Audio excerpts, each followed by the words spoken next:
Many have been talking about where they were 19 years ago during 9/11 in 2001. So I can pretty much tell you my story because 19 years ago, you're not going to really remember too many things that happened that long ago unless some event took place. And that was no exception. So I began my day going to work. I was working at the electric company at the time. I was installing ceiling fans, hunters, restoring antique ones and whatnot. And and worked on pump motors and whatnot. But yeah, that's the job I was working at the time. So I go to work, I punch in, and then I go straight to my workbench and I begin to assemble a water pump.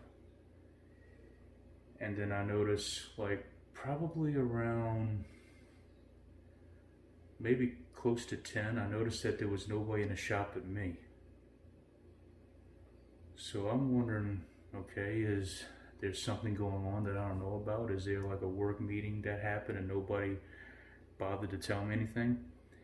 So I walk out of the warehouse and into where the office is, and I noticed that everyone was in a break room. And I said, "Yep, that's just what they did. They got a work meeting and nobody bothered to call me."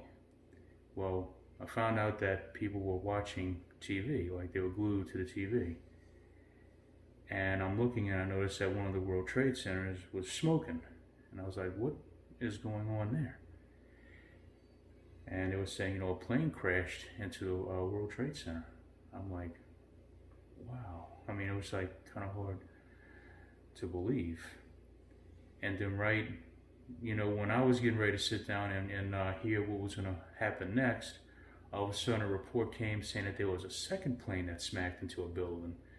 And I was like, okay, I don't think that was an accident. I mean, one, okay, yeah, there is some explaining to do for the first one, but two, no. So I went on with my day, went home, and I turned on my TV. And I was eating leftover spaghetti and meatballs that I made the night before.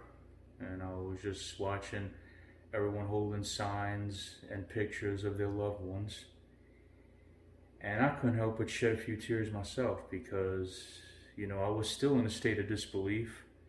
But here I am looking at people that are never going to see their mom or dad again, or their kids, or their aunts, or their uncles, or their grandmothers. That part of them is gone forever now. It took, quite a few days for it to completely sink in because there was still recovering bodies. But, each afternoon I got home or listened to the radio when I was driving to and from work. I mean, the death toll list was just getting higher and higher and higher. So that's what I remember from it. And even though that was 19 years ago, just think, next year it's going to be 20 years. And I remember that like it was yesterday. So, I mean, I still got sad feelings when I think about it, even to this day, 19 years later. It didn't feel like it was that long ago. But yeah, I'll never forget. None of us will forget. All right, well, that's my story on where I was 19 years ago. And hopefully the next video I upload will be a little more uplifting. Maybe I have these two installed on my ceiling in my room. So take care of each other and have a good one.